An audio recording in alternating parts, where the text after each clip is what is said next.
Hi, I'm Daisy and today I'm reviewing The Demdike Legacy by Barry Durham. Firstly, I am sick, so please be patient with me in this video if I sound nasally or I'm a little bit slow. Sorry. This book is actually written by Rambling of an Elf Pyre's uncle on YouTube. I really love her channel and I was very thankful that I got the chance to read this book.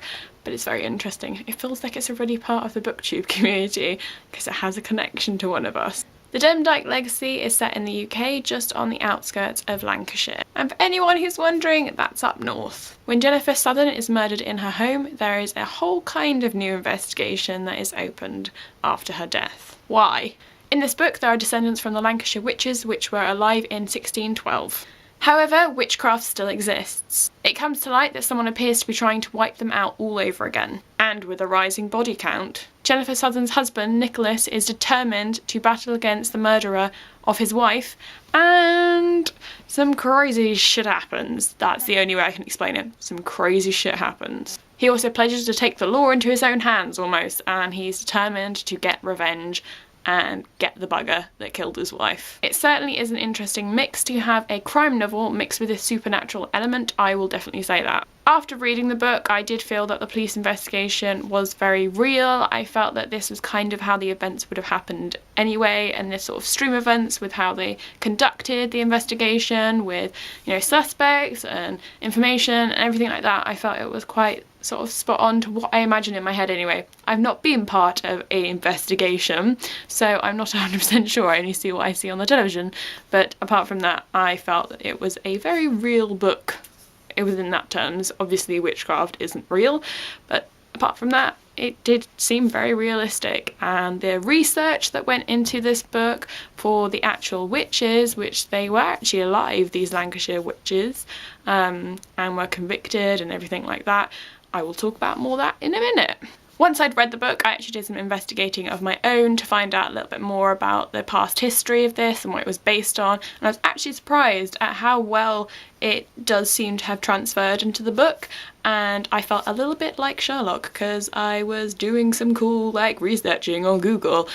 Wasn't really that in-depth, but I just had to Google the name and then it came up. But let me feel like Sherlock, okay? I'm sick. Let me feel like Sherlock. The Pendle Witches was one of the most famous witch trials in England, which of course makes the book slightly more spookier, which was perfect for Halloween, and you're watching this today on Halloween, so spooky. Some of the names that were part of the trial actually transfer into the book, which is a nice little detail to have added. Crime novels tend to have a very slow pace and how they unveil things, but I felt with the Demdike Legacy, because they have that extra bit of supernatural and the witches, it did kick up the pace, so when it felt a little bit like it was slowing down the investigation, there was another bit that was just crazy.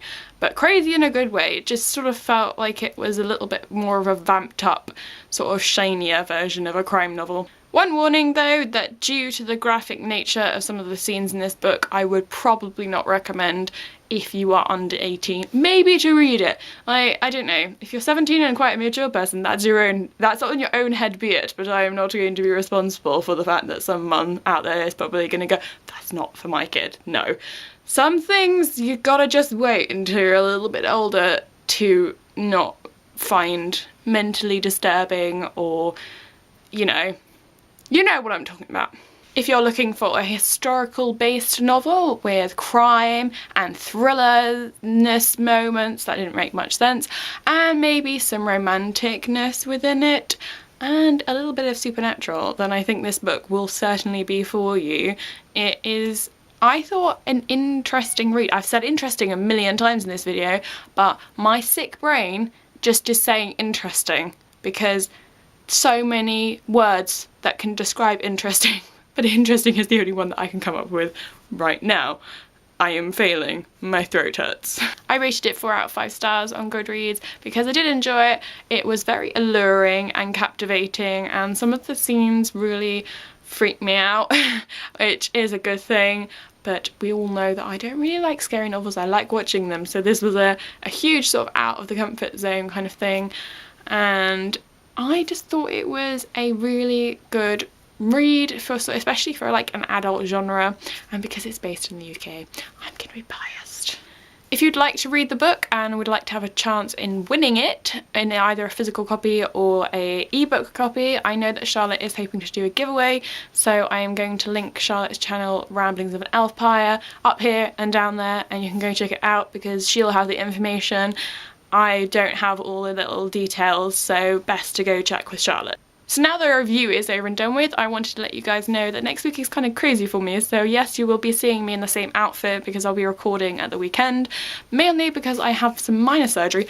Nothing to worry about, it's just something minor, quite literally, minor surgery. And I also have my top brace coming out, which is so exciting for me because I've had it in for 2 years and I have got to the end of this one up here. And yeah, but that might mean I might have a lisp in the future because I have to have a retainer. All these things I let you guys know. So next week I should be having a Allegiant review because yes, I have read it. I am just waiting, and because I'm feeling sick at the moment, I'm hoping that I might be feeling a little bit better by the end of the week, so I won't be, you know, as blech, just in general. And then I also have one by Helen Douglas, which her book is called After Eden, and that comes out in November. I read it in, I think, a day. I enjoyed it that much. It was just brilliant. I cannot even, the author actually even tweeted me back on Twitter. Quite exciting. I'm possibly also going to have a book haul because I accidentally bought more books. Why? I have enough books. I just got given 9 books at HarperCollins. Why did I buy 5 more books? Who knows? This is just how my brain works. It's like, oh, I have too many books, let's buy more books. Why? So thank you for watching, thank you for subscribing, and happy reading. Bye bye.